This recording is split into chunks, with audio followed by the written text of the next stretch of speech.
Whether you just picked up bass fishing for the very first time or you've been at it for years, we all have tough days out on the water. Sometimes blaming the fish for not biting is a valid excuse because sometimes they be that way. But most of the time there was something you could have done as the angler to get yourself a bite on whatever pond or lake you are fishing from. So in today's video, I'm gonna break down my top 5 tips when it comes to fishing from the shore so that every single one of you guys watching this video can become a better bass angler. My name's Tyler, and let's talk about it.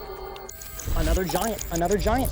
Look at that, y'all. I can't believe what I just caught. Yes! Today's episode is brought to you by the Bass Forecast mobile app. More on them and how they can help you as a bass angler, no matter where you fish, later on in the video. So let's just jump into tip number 1 on this video, and that is that seasons drive activity. And what I mean by activity is the bass activity, how they move, where they position on your pond. Are they in the top of the water column? Are they down near the bottom? Are they moving fast or slow? Do they like clear water or dirty water? Do they prefer warm water or cold water? And all of those conditions affect how the fish lives and eats, and depending on the season, that can also change things. So understanding the seasons gives you a really good head start when it comes to fishing your ponds or lakes from the bank. Now, I call this getting yourself in the fishing red zone. In football, the red zone is on your opponent's 20-yard line to the end zone, and of course, the goal of football is to get the ball in the end zone. If you start in fishing at the 50-yard line, and that's the furthest you can ever go, scoring, aka catching a fish, is going to be incredibly hard. And that's why I say getting yourself in the fishing red zone is by fully understanding, or at least to the best capabilities you can, understanding how the seasons and the conditions in those seasons affect your fish, because doing that gets you a lot closer to scoring. Now, the skill level is still up to you. Being in the red zone in football doesn't make it easy to score, but it's definitely easier than being on your own 20-yard line. And so I feel like I'm beating a dead horse already, but understanding the seasons allows you to bring the proper lures and have the proper mindset to go out there on the body of water. So I want to walk through kind of the main bass seasons I can think of, because like us, they get cold, they get tired, they get lethargic, they get active and love to feed. And so when I'm putting this video out is the summertime. Summer is the season when the bass all across the country are the most active. There's no ice on our lakes, there's no ultra cold water, and especially I'd say from like the Midwest up, the water temperature is perfect for northern strain bass, and they are active, hungry, and feeding practically all summer long. Now, for those of us down south, I live in Texas, it has been hot for a while.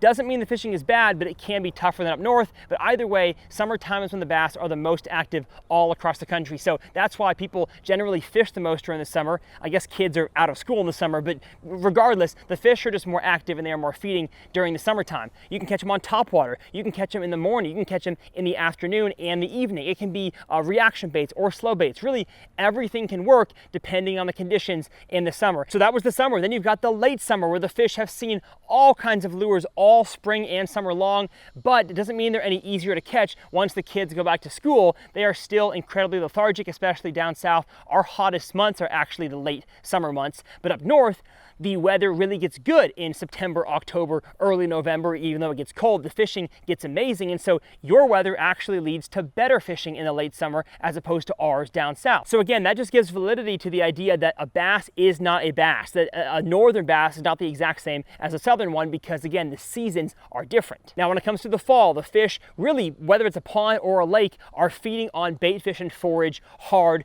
to prepare for the winter. So reaction baits really take hold. Crankbaits, suspending jerkbaits, swim baits, vibrating jigs, and swim jigs, all that kind of stuff, usually for me in ponds and fishing from the bank, is better than slow-moving lures like drop shots and Ned rigs. But as the fall transitions into wintertime, a lot of those fish that were catchable right near the bank are not anymore. Just like the summertime, where you could catch them by the bank in the early mornings and then they were out deep in the middle, the wintertime, they're out deep almost the entire day. So I'm not making parallel casts down the bank, I'm just casting down the middle. But as soon as winter transitions back to early spring, the fish get into a spawning mindset, and so they want to feed up and start moving shallower. When the sun is up, warming up the water, they can warm up the eggs, the female bass can, and then start to make a bed during the full-blown springtime. And then the spring, you've got the spawn, you've got the bluegill spawn, you have the shad spawn, and all of those conditions in the spring only lead to those fish being shallow and catchable a lot easier up shallow. And once all the spawns are done, the fish again move out deeper for the summer, but still come up shallow and are catchable, especially around aquatic vegetation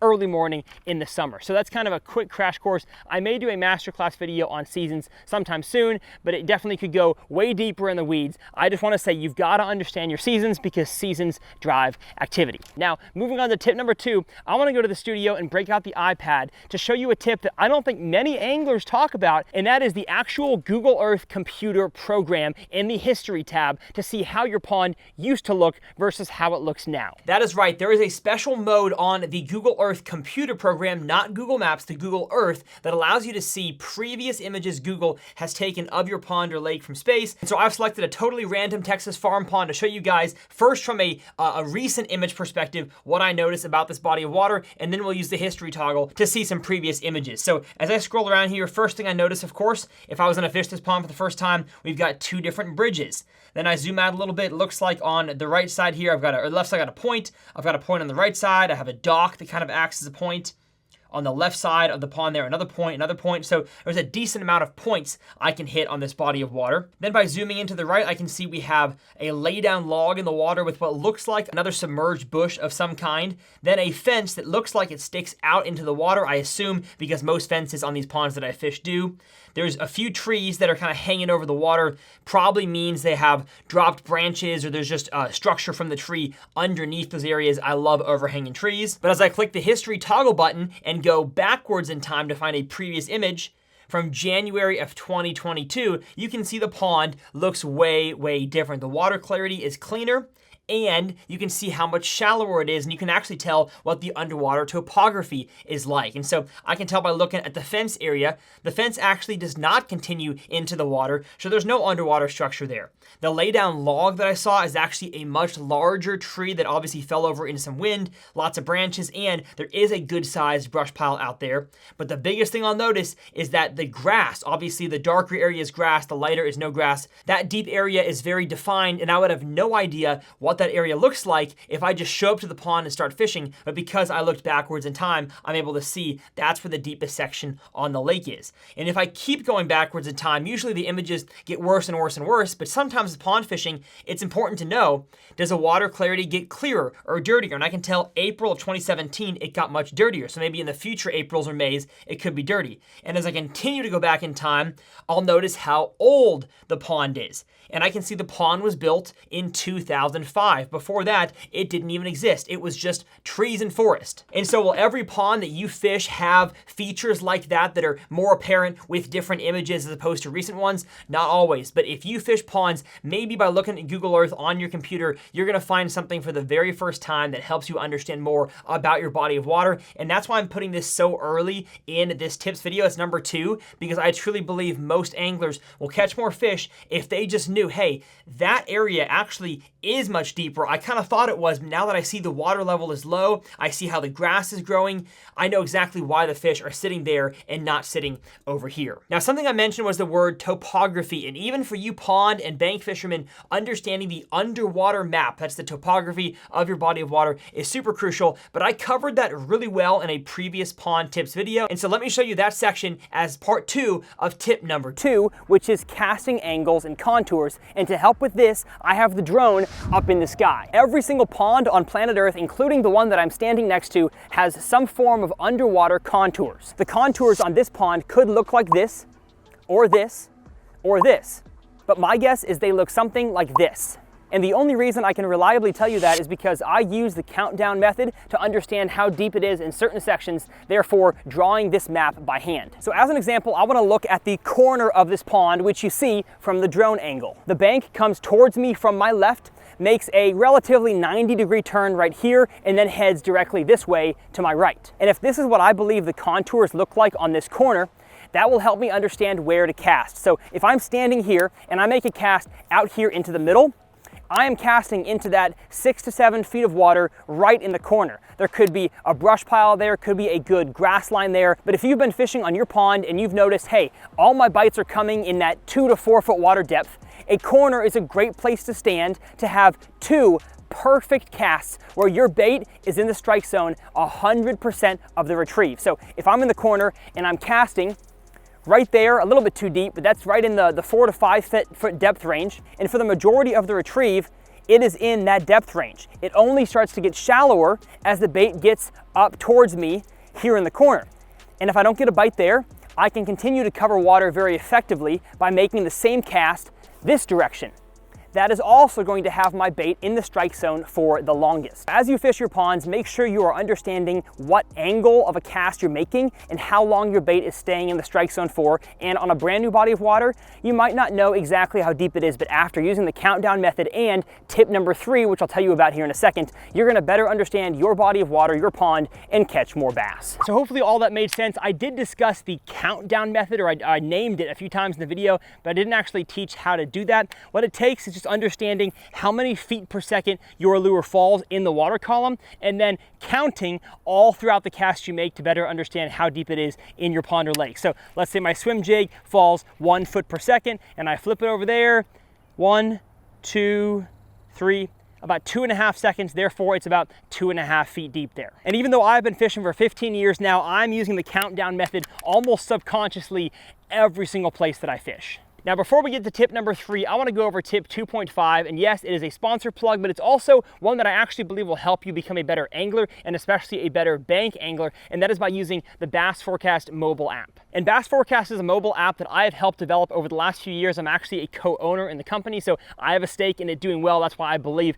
it actually works. And it uses real, like minute by minute weather data to help you understand how that weather is affecting the bass season on your body of water, as we talked about in tip 1 of this video. And just by simply putting in your location, it'll spit out a rating from 1 to 10 as to how the fish should be reacting and behaving on your body of water. So Bonham, Texas here today, just a random location I put in, a 4.5 on the rating. Fish will be less active than usual. Let's go to the bass rating explained. We got the bass pattern this summer. Favorable sky conditions.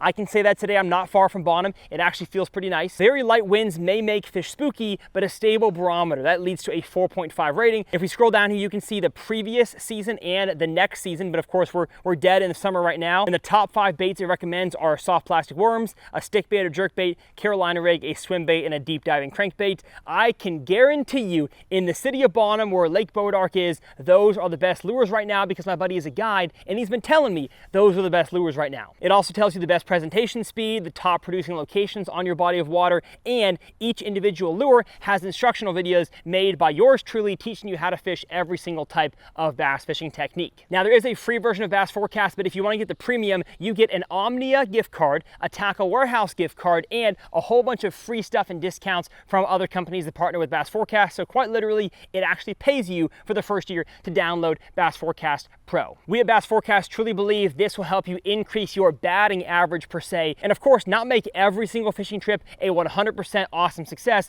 but it'll definitely help you eliminate some of those bad trips to make more of them better. So I will leave Bass Forecast below. Let's get back to tip number 3 for fishing from the bank, and that is you don't want to spend too much time in a singular area. The reason why I say for the most part is because maybe you know, based on the body of water you fish, I've been there for 10 years, I know exactly what locations during certain seasons the bass like to be at, and so there's no reason for me to cover water with a vibrating jig or a crankbait by going around the pond, because I've never caught fish on that side over there, and I've tried a whole bunch. They're just not there. They're on this side. So I'm going to focus all my fishing time. And maybe you don't have much time. You got a babysitter, only got 2 hours to fish after work before dinner, and so I'm going to fish exactly where I know I've caught them for years. But for a lot of us, we fish various different ponds and honestly don't know quite enough about them to make a 100% definitive decision. All right, I know the bass are here and not over there every single day of the year, and so I'm gonna fish here.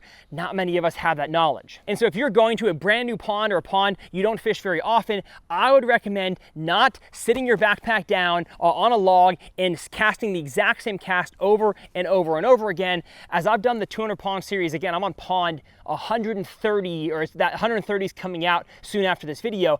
I've seen a lot of anglers fish the same ponds as me, and the vast majority of them, especially young anglers, I don't know if they get distracted or just don't know they should move, but most people set their stuff up and never leave. That's not smart, because bass are either nomadic or structure oriented. And so if you sit down at the same place, the likelihood of you being, let's say, in the bass red zone by making the same cast towards a fish or towards a brush pile or a weed line or a rock pile that's there is so low, unless of course you've been there before and you know where to position yourself. But especially on a brand new pond, you don't know where that structure is, and the likelihood of a fish just swimming by randomly, a nomadic fish swimming by, and your lure happens to be right in front of his face, that is so low. And so I can't recommend highly enough getting yourself some kind of a reactionary lure to at least do one loop around the pond or lake, or one pass down and back that you can before you start slowing down and fishing other lures. I even do that in the winter time. I mean, the water could be 40 degrees and I'm still gonna throw a suspending jerkbait, maybe a light Alabama rig from the bank, a hybrid hunter if the water is warming up, just because I have found it more productive to not sit in one location and make the same cast over and over again until I know that's an area that I'm casting right now is where fish tend to live. And a recent example of this was actually in a pond that's coming up soon on the channel. It's not out yet, although here in about a week it will be out. That was pond 131 in Minnesota. And I saw some kids, they came to the pond and they sat at the same location where the park bench was, and maybe they moved like 20 yards here or there, but the location they chose was probably the place they always fish. And I don't blame those kids, they may have caught them there before, but during this time of the year, the area they were fishing was just too shallow. I caught a big fish on the total opposite side of the pond where it was deeper, as in the summertime, that makes sense. The fish live in general out deeper. And so if they understood the seasonal patterns, those kids would have started on the deeper section, maybe given the shallow a try, but it's not springtime anymore, it was summer, the fish aren't in that area, and so they were making worthless cast after worthless cast, and I can only give so much help at the pond. And I give that example if the kids are watching this video, not to clown on you guys, but just to educate that working your way around the pond is generally, percentage-wise, a better way to get more bites as opposed to sitting in one location. So if you are a sedentary angler, become a little more moving. Now, what lures do I recommend for moving around the pond? If you watch my 200 Pond series, you've seen a ton that I throw the Strike King Thunder Cricket. Hopefully that's focusing right there. In the bluegill color is a great one, black and blue, and also shad variations. I've loved a swim jig lately. My new favorite is the Outcast Tackle Jackpot jig. Really high quality jig, casts super far, and I've learned with a smaller line size and a smaller trailer, I can actually fish it down lower in the water column. It doesn't have to just crawl along the top of the water over lily pads and shallow wood, that kind of stuff. So a swim jig, vibrating jig, a spinnerbait can be good, especially if your water is dirtier or you've got a lot of wind on your body of water that day. I don't know why I got this box out. I could have just said all that. But the one lure that I've been experimenting with, and you'll see in that Pond 131 video, is the Carolina rig. Now you may say, Tyler, Carolina rig is not a reactionary lure, and you're right when you say that, but the Carolina rig absolutely is a moving bait because you are dragging it across the water, and especially with a weight that's heavy enough, you can drag it relatively fast and make like 2 casts per area, cover the whole thing, move to the next section 5 minutes later, and in half an hour, you've worked 75 yards of the pond with a weightless soft plastic. So you're kind of getting the best of both worlds. You're moving fast down the bank, but you're also covering multiple water depths and giving the fish a very natural looking bait. So I can't recommend the Carolina rig enough, and you'll see why in Pond 131. So that is tip number 3 for fishing from the bank. Let's head back to the pond and talk about tip number 4. And that tip is that hook set strength equals really important, and that rod length can help with your hook sets. I don't think many anglers talk about this, but it's super crucial. I imagine someone watching this video right now is at the pond, you've been having a good time, and you're getting some bites, but you just can't seem to swing on those fish and get them to the bank, and you're thinking, what in the world is going on? Why can't I catch these fish? And potentially it's because you are not setting the hook right on whatever lure you are attempting to throw. And you know what? I can even lump live bait into this. Whatever is on the end of your line for bass on a body of water, your hook set is crucial. Now, I'm gonna make a whole updated video, a tips video here on the channel of how to set the hook with every single style of lure, but here's some quick tips for you guys that bank fish on hook sets. Strong, swift, and consistent are the 3 most important things when it comes to setting the hook when you're fishing, and a longer rod can help with that because the long aspect, I guess I should have included that in the list, strong, smooth, consistent, and long, because as you're fishing, let's say my swim jig is out here, I need to get the bite, take up some line, and it's incredibly advantageous to do that because then as you come back to set the hook, you have your entire strong, smooth, consistent, and long hook set to get the hook into the top of the bass's mouth. A short, strong, consistent hook set can work, but again, a longer is more beneficial. A long, weak, slow hook set may not even poke the bait out of the soft plastic per se that you're throwing, and so that's why you want to have, beating a dead horse here, a strong, swift, consistent, and as long as you can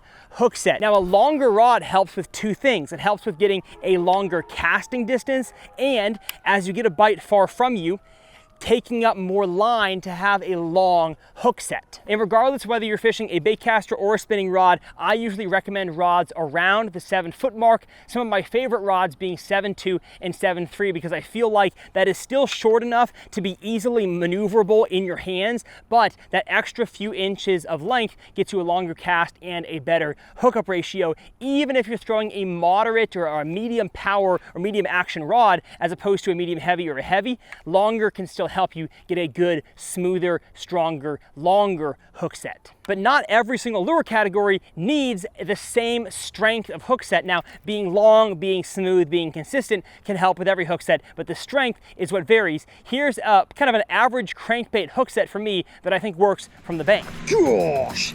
Oh my goodness.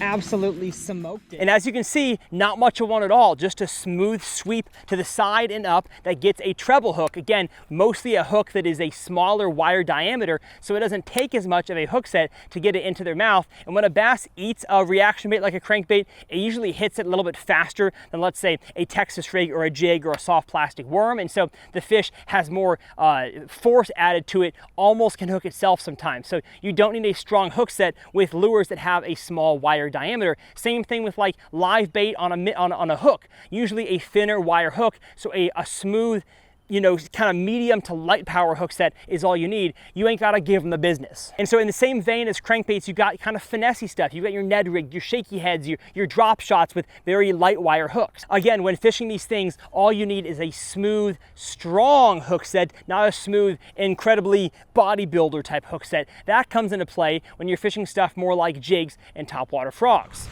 Yes, sir. Yes, sir.